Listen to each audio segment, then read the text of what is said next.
Monopoly நம்ம வந்து இண்டிகோவை பற்றி பேசுகிறப்போ வந்து எப்படி ஒரே ஏர்லைன் வந்து கலக்கியிருக்கிறது மட்டும் இல்லாமல் பார்த்தீங்கன்னா வந்து சும்மா ரவுடித்தனம் பண்ணிகிட்ருக்கு அப்படிங்கிற மாதிரியும் பேசினோம். இது மாதிரி உலகத்தில் எந்த இண்டஸ்ட்ரியில் ஒரு மோனோபோலி வந்தாலும் வந்து பார்த்திங்கன்னா ஒன்றுமே பண்ண முடியாது. கடைசியில் கஸ்டமர்ஸ் ஆகிய நாம் தான் வந்து ரொம்ப அவதிப்பட போகிறோம். அப்பேற்பட்ட இந்த சூழ்நிலையில் வந்து இப்போ ரீசெண்டாக அதிகமாக மக்களால் ஒரு பேசுபொருளாக மாறி இருக்கிறது ஜியோவுடைய மோனோபோலி. இப்போ அவங்க வந்து பார்த்திங்கன்னா அவர் ஜியோ வரத்துக்கு முன்னாடி எத்தனை பேர் இருந்தாங்க? டொக்கோமோ, அப்புறம் ஐடியா, அப்புறம் பாரதி, இது நம்மளோட பிஎஸ்என்எல், அப்புறம் ஆப்வியஸ்லி ஏர்டெல், அப்புறம் ஏர்செல், இந்த மாதிரி வந்து நிறைய பேர் சொல்லிகிட்டே போகலாம். வோடஃபோன், இது மாதிரி வந்து பல பிளேயர்ஸ் வந்து யூனினார் இவங்கெல்லாம் விளையாடிட்டு இருந்தாங்க உள்ள. எம்டிஎஸ் எவ்வளோ பேர் வந்துட்டே இருக்கு பாருங்க. அப்பேற்பட்ட இவ்வளோ பிளேயர்ஸ் இருந்தாங்க. பட் இன்றைக்கி இவ்வளோ பெரிய கண்ட்ரியில் நம்மளுக்கு இருக்கிற டெலிகாம் ஆப்ரேட்டர்ஸ் யாருன்னு பார்த்தீங்கன்னா உங்களுக்கு நல்லா தெரியும். ஒன்று ஆப்வியஸ்லி நம்பர் 1 பிளேஸில் இருக்க ஜியோ. அவங்க வந்து பார்த்திங்கன்னா 74% நியூ சப்ஸ்கிரிப்ஷன், அதாவது யாரெல்லாம் புதுசாக கார்டு எடுத்துருக்காங்களோ 74% ஜியோவை நோக்கி தான் டேரெக்டாகவே போகிறாங்க. அதில் மீதி வந்து ஒரு ஃபேர் ஷேராக செகண்ட் பிளேஸில் இருக்கிறது உங்களுக்கு தெரியும் பாரதி ஏர்டெல். தேர்ட் பிளேஸில் இன்னும் உயிருக்கு ஊசலாடி கொண்டிருக்கும் விஐ என்று அழைக்கப்படும் வோடஃபோனும் ஐடியாவும் சேர்ந்தது. ஐடியாவுன்றது மாட்டேன், ரெண்டும் சேர்ந்து விஐ தேர்ட் பிளேஸில். உசுருக்கு வந்து பார்த்திங்கன்னா ஐசியூவில் வந்து மூச்சை விட்டுட்டு இருக்காங்க. பிஎஸ்என்எல் அதை ஏன் கேட்குறீங்க? ஸோ இப்போ ஏற்பட்ட பிளேயர்ஸ்லாம் மட்டும்தான் பார்த்திங்கன்னா இந்தியாவில் இருக்காங்க. அப்படி இருக்கிறப்போ 2016க்கு முன்னாடி இருந்தால் நிலமையே வேறு. அன்றைக்கி வந்து ஏர்டெல் சும்மா கொலோச்சிட்டு இருந்த காலம். நம்பர் 1ல் இருந்தது. மற்ற சப்ஸ்கிரைபர்ஸ்க்கெலாம் கம்பேர் பண்ணும்போது பார்த்திங்கன்னா ஏர்டெல் வந்து நல்லாயிருக்கு. ஒன்று கனெக்டிவிட்டி, இன்னொன்று நிறையா பிளான்ஸ்லாம் இருக்குது. அண்ட் ஏர்டெல்லில் வந்து பார்த்திங்கன்னா ஒரு டீசெண்டான ஒரு சிம் அப்படிங்கிறனால ரொம்ப நாளாகவே வந்து ஏர்டெல் எல்லாருமே யூஸ் பண்ணிட்டு இருந்தாங்க. அப்போ ஓரளவுக்கு வந்து வோடஃபோனுக்கும் ஏர்டெலுக்கும் போட்டி அப்படின்னுச்சு. But Airtel used to be number 1. மற்ற எல்லா பிளேயர்ஸுமே மீதி இருக்க ஃபேர் ஷேர் எடுத்துக்கிறவங்க தான். அப்படி இருக்கிறப்போ என்னாச்சு அப்படின்னு பார்த்தீங்கன்னா அன்றைக்கி காலகட்டத்தில் உங்களுக்கு கால் பேசுறது அப்படிங்கிறது, கால்க்கு ரீசார்ஜ் பண்ண வேண்டியது ரொம்ப காசு கட்டணும் அப்படிங்கிற மாதிரி இருந்தது. அண்ட் இன்டர்நெட் அப்படிங்கிறதப்போ வந்து பார்த்திங்கன்னா 4G சில பேர் தான் வச்சுருப்பாங்க. ஆனால் 3G 2G தொடர்ந்து யூஸ் பண்ணிட்டு இருந்தாங்க. ஸோ இந்த பேசிஸில் எல்லா ஆப்ரேட்டர்ஸுமே வந்து அந்த மாதிரியான பிளான்ஸ்லாம் கொடுத்துட்டே இருக்கும்போது 2016ல் இடியை இறக்குற மாதிரி யாருக்கு? மற்ற கம்பெனிக்காரனுக்கெலாம். ஆனால் மக்களுக்கெலாம் பார்த்திங்கன்னா சந்தோஷத்தை மழையாக தூர மாதிரி வந்தது ஜியோ. அவங்க வந்ததே வந்து பார்த்திங்கன்னா 4G வந்து ஃபுல் அண்ட் ஃபுல் ப்ரொமோட் பண்ணி தான் வந்து வராங்க. அப்படி இருக்கிறப்போ அந்த 4Gக்கு உண்டான காசுன்னு பார்த்திங்கன்னா வந்து அன்லிமிட்டெட். நீங்கள் ஒரு பிளானை எடுத்துட்டால் மட்டும் போதும், அன்லிமிட்டெட் இன்டர்நெட்டை யூஸ் பண்ணிக்கலாம். அதுக்கு முன்னாடி அன்லிமிட்டெட் இன்டர்நெட்னால் யாருக்கும் இன்னும் புரியவே இல்லை. ஒன்று 1GB இல்லை 2GB ஒரு நாளைக்கு வச்சுருந்தா ஒன்றா அவங்களாம் பெரிய பணக்காரன். அதே பார்த்திங்கன்னா இன்டர்நெட் ஆஃப் பண்ணி யூஸ் பண்ணிக்கலாம் இருந்துச்சு. இன்றைக்கி சில பேர் ஏன்னு தெரிலங்க, அன்லிமிட்டெட் இன்டர்நெட் வச்சுட்டு அதையும் ஆஃப் பண்ணி கேட்டால் மிச்சப்படுத்துறேன்றாங்க. ஒருவேளை அந்த காலகட்டத்தை வந்து மறக்க முடியாதவங்களாக இருப்பாங்க போல இருக்குது. பட் எனிவே இந்த ஜியோ வந்து கொடுத்துட்றாங்க அன்லிமிட்டட் இன்டர்நெட்டு போயிட்டே இருக்கும். கால்ஸும் பார்த்திங்கன்னா உங்களுக்கு வந்து செம்ம கிளாரிட்டியாக இருக்குது. கனெக்ஷனு ஈஸியாக எடுத்துடலாம். அந்த ப்ராசஸை ரொம்ப ஈஸி பண்ணி கொடுத்தது மட்டும் இல்லாமல் ஜியோன்னு ஊர் ஃபுல்லாக ஜியோ. நான்லாம் வந்து அந்த சேஞ்ச் ரெசிஸ்டன்ஸ் சொல்லுவாங்க. ஒரு விஷயத்தை வந்து மாற்றுறதுக்கு வந்து நம்மளுக்கு உடனே அதெல்லாம் இல்லைங்க இதான் நல்லது அப்படின்னு சொல்லிட்டு நான்லாம் ஏர்டெல்லில் அப்புறம் வோடஃபோன்லேயே ஒரு சிம் வச்சுருந்தேன். பட் என் ஃப்ரெண்டெல்லாம் பார்த்தீங்கன்னா இன்டர்நெட்டை சும்மா அடித்து தேய்ச்சின்னு இருக்கிறான். பார்த்தோம் நம்மளுக்கு வயிற்றுச்சலாகி நம்மளும் ஜியோக்கு மாதிரி 1 by 1 எல்லாருமே ஜியோக்குள்ளே வராங்க. அப்போ இன்டர்நெட் அப்படிங்கிறத நம்மளுக்கு பழக்கி விட்றான். இன்டர்நெட் வந்து ஃப்ரீயாக பழக்கி விட்றது அது நம்மளுக்கு ஒரு அடிக்ஷனாக மாறி இன்டர்நெட்குள்ளே நிறைய எக்ஸ்ப்ளோர் பண்ண ஆரம்பிக்கிறோம். இன்ஃபேக்ட் இன்றைக்கி நிறைய சோஷியல் மீடியா கிரியேட்டர்ஸ், யூடியூபர்ஸ்லாம் வந்து வளர்ந்து வந்திருக்காங்கன்னா அதற்கு முக்கியமான ஒரு பங்காற்றுனது ஜியோ தான். ஏன்னா இன்றைக்கி ஓரளவுக்கு எல்லார் வீட்லேயும் வந்து வைஃபை இருக்க மாதிரி அப்போ எல்லாரோட ஃபோன்லேயும் அன்லிமிட்டட் இன்டர்நெட் அப்படிங்கிறது வந்து இருக்காது. பட் ஜியோ வந்தோடனே எல்லாருமே கன்சியூம் பண்ண ஆரம்பித்தாங்க. நான் ஏன்டா 1GB வச்சுட்டு மூஞ்ச பார்க்கணும்னு சொல்லிட்டு எந்த கிரியேட்டர் பார்த்தாலும் நம்மளுக்கு கோவம் வரும். நம்மளுக்கு எந்த தேவையோ அதுக்கு மட்டும் தான் யூஸ் பண்ணுவோம்.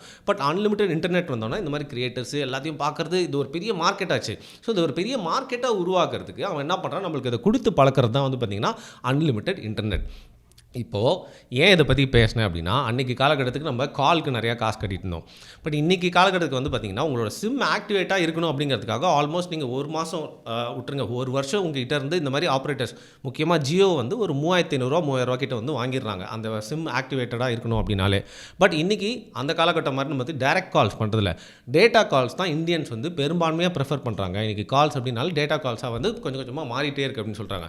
ஸோ இப்படி மாறிட்டு இருக்க சூழ்நிலையில் ஜியோ மோனோபோலியில் இந்தியாவில் இருக்கிற மற்றவங்க எல்லாருமே ஒழிச்சிட்டு காம்படிஷனே இல்லாமல் வந்துட்டானா என்ன ஆகும்? சரி, ஆல்ரெடி மோனோபோலி தானங்க இருக்குது, ஏர்டெல் ஏதோ பேருக்கு இருக்குது அப்படின்னு நீங்கள் சொல்லலாம். அப்படி சொல்லிட முடியாது. இது வந்து ஒலிகோபோலி அப்படின்னு வேணால் சொல்லலாம். இன்றைக்கி இருக்க பிளேயர்ஸ் 3 பேர் நான் ஏற்கனவே சொன்ன மாதிரி இதில் விஐ வோடஃபோனோட அழிவு எங்கேருந்து ஆரம்பிக்குது அப்படிங்கிறத பார்த்தா நம்மளுக்கு புரிஞ்சிடும்.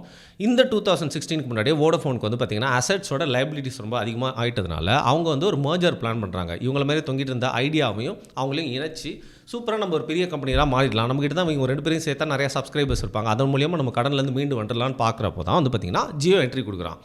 அப்போது வந்து கொலை வச்சுட்டு இருந்த ஏர்டெல் என்ன பண்ணுறாங்க அப்படின்னு பார்த்தீங்கன்னா, அவங்களோட பிளான்ஸு எல்லாமே வந்து ஓகே, அப்போ இருந்த நிலைமைக்கு ஓகேவா இருக்குது. பட் ஜியோ வந்தோடனே ஏர்டெலுக்கு வேறு வழி இல்லாமல் ஜியோக்கு வந்து கேட்சப் பண்ண வேண்டியிருக்கு. பட் ஏர்டெலுக்கும் ஜியோக்கும் முக்கியமான வித்தியாசம் என்னன்னு பார்த்தீங்கன்னா, ஏர்டெல் அந்த கம்பெனியை நடத்தி அதன் மூலயமா வரக்கூடிய ப்ராஃபிட்டை வச்சு தன்னுடைய அடுத்த டெவலப்மெண்ட்ஸ், ஃபார் எக்ஸாம்பிள் இன்ஃப்ராஸ்ட்ரக்சரு, நிறைய இடங்களில் பார்த்திங்கன்னா சர்வர் வாங்கி போடுறது, டவர்ஸு, அதுக்கப்புறம் 5Gக்கு உண்டான மற்ற விஷயங்கள், எக்யூப்மெண்ட்ஸு, பேண்டு, இது மாதிரி எல்லா விஷயங்களும் வந்து பார்த்திங்கன்னா அந்த லாபத்தில் மட்டும்தான் பண்ண வேண்டியிருந்துச்சு. ஆனால் ஜியோ வந்து வரும்போதே பார்த்தீங்கன்னா 4G அதுக்கப்புறம் 5Gக்கும் ரெடியாக வரான்.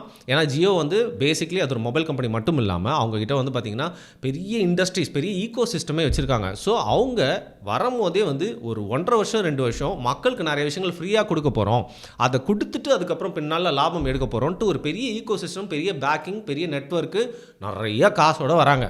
அப்படி இருக்கிறப்போ நிறைய காசு 2 வருஷத்துக்கு வேஸ்ட் பண்ணுற அளவுக்கு ஜியோ வச்சுருக்கான். ஆனால் ஏர்டெல் தன்னுடைய ப்ராஃபிட்டில் மட்டுமே அடுத்த லெவலுக்கு டெவலப்மெண்ட்ஸை பண்ணிட்டு இருக்கவே முடியும். அப்படி இருக்கிறப்போ ஜியோ வந்து ஸ்கை ஹைக்கு போயிட்டே இருக்கிறது. அப்போது ஏர்டெல்லால் தங்களோட வீழ்ச்சியை ஜஸ்ட் கண்ணாடியில் பார்க்க முடியதே தவிர்த்து ஜியோ கூட கேட்சப் பண்ணவே முடியல.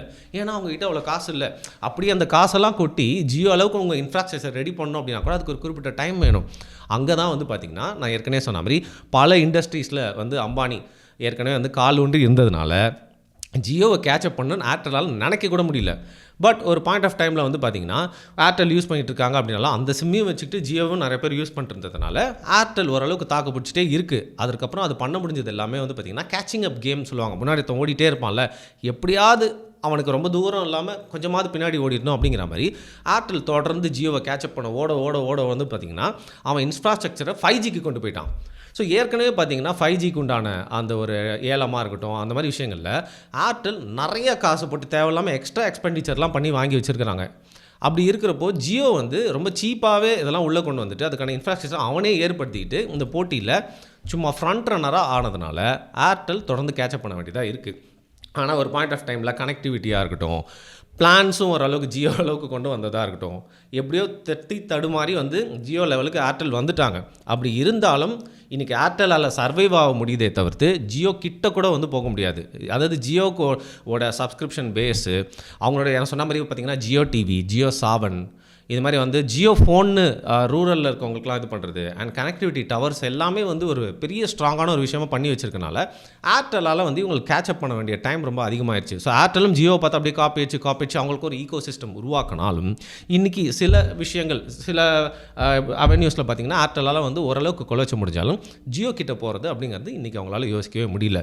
ஸோ இவ்வளோ டைமில் வந்து பார்த்திங்கன்னா விஐ வந்து சாகிற நேரத்தில் ஏர்டெல் சர்வைவ் ஆகிட்டு இருக்கிறதே வந்து பெரிய விஷயம். இதில் எப்படி அவங்க தப்பிச்சாங்கன்னு இன்னொரு வகையில் பார்த்தோம் அப்படின்னா, தெரிஞ்சோ தெரியாமலோ இப்போ நானே வந்து இப்போ கொடைக்கெல்லாம் போகிறேன், ஏதாவது ஒரு மலை பிரதேசத்துக்கு போகிறேன் அப்படின்னா வந்து பார்த்திங்கன்னா என்கிட்ட 2 சிம்மும் இருக்குது, ஒரு ஏர்டெல் ஒரு ஜியோ.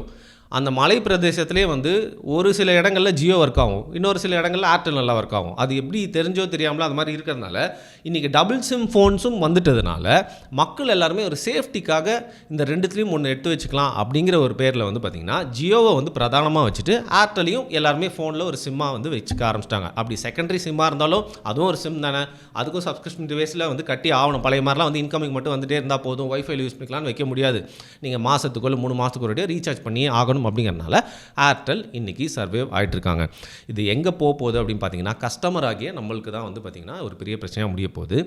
இப்போ இண்டிகோ ஃப்ளைட்ஸ் இருந்ததுனால அவங்களால மட்டும்தான் வந்து பார்த்திங்கன்னா ஃப்ளைட்ஸ் ஆப்ரேட் பண்ண முடியும். அது மூலிமா அது எப்படி அவங்க வைக்கிறது தான் சட்டன்ற மாதிரி அரசாங்கத்தை அடிபணிய வச்சாங்களோ அதே மாதிரி ஏற்கனவே அரசாங்கம் அடிபணிஞ்சு இருக்க அம்பானி அவர் வந்து பார்த்திங்கன்னா நாளைக்கு ஏர்டெல்லையும் அழிச்சிட்டு ஒரே சப்ஸ்கிரைபராக ஒரே டெலிகாம் நெட்வொர்க்காக வந்தார் அப்படிங்கிற பட்சத்தில் அவங்கள யாருமே கேள்வி கேட்கவே முடியாது. அதுக்கப்புறம் அவங்க வச்சது தான் ரேட்டு, அவங்க வச்சது தான் சட்டம். ஏற்கனவே இன்டர்நெட்டை நல்லா பழக்கி விட்டாச்சு.